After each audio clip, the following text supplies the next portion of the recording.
बच्चों, तो अब मैं अपने एक वीडियो के माध्यम से आपको यह बताने जा रहा हूँ कि अनुशासन और गुरु भक्ति जिस छात्र में होगा वह निश्चय ही आगे चलकर देश का कर्णधार बनेगा। इसमें कोई दो मत नहीं है।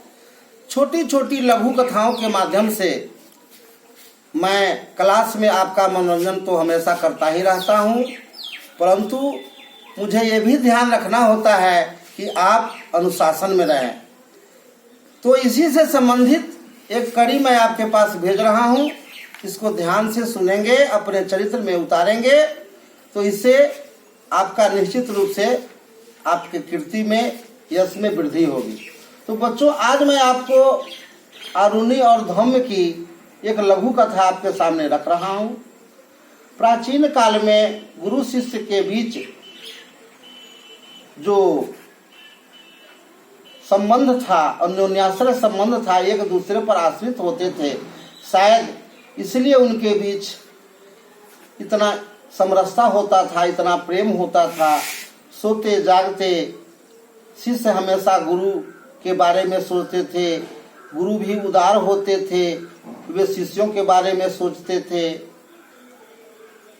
हमेशा किसी कार्य को, अच्छे लक्ष्य को प्राप्ति करने में कष्ट तो होता ही है।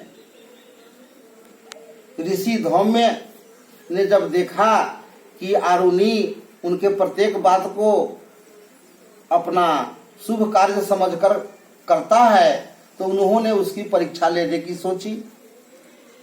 उस आश्रम में कुछ दूरी पर थोड़ी सी भूमि थी जिसमें अतिवृष्टि होने के कारण उस खेत के मेड़ टूटकर पानी यत्र तत्र बिखर रहे थे।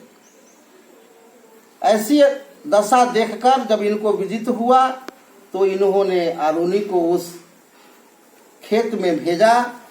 आरुणि वहां पहुंचकर भरसक प्रयत्न करते हुए पास से मिट्टी लाता रखता, परंतु धारा तीव्र होने के कारण मिट्टी बह जाती। परंतु वह हार नहीं माना। बार बार प्रयास से बच्चों मोहम्मद गोरी और पृथ्वीराज चौहान 18वां बार के युद्ध में मोहम्मद गोरी पृथ्वीराज को पराजित कर पाता है। तो इस चीज में क्रमशः लक्ष्यते कण जल बिंदु निपाते न क्रमशः पुर्यते घटा। तो बार बार गुरु के आदेश को अपना पुनीत कर्म समझकर वह मानने को मजबूर हो गया।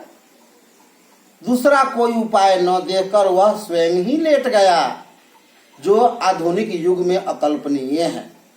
शायद आप में कोई छात्र इतने महान कृति को प्राप्त नहीं कर पाते। आपको उन महापुरुषों के जीवन को झांकना होगा। यदि आप में उसका थोड़ा सा भी प्रभाव आ गया तो आपका छात्र जीवन निश्चित रूप से सफल हो जाएगा। ऋषि धौम्य उस खेत पर पहुंचते हैं और आरुणि की यह दशा देखकर सहर्ष गले लगाते हैं। उनके आशीर्वाद से आगे यही आरुणि अणिमा ऋषि के रूप में जग प्रसिद्ध हो गए।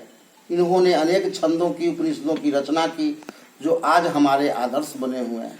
अतः बच्चे, आपसे भी हम यही उम्मीद रखते हैं कि भविष्य में आप भी भारत के कर्णधार बने।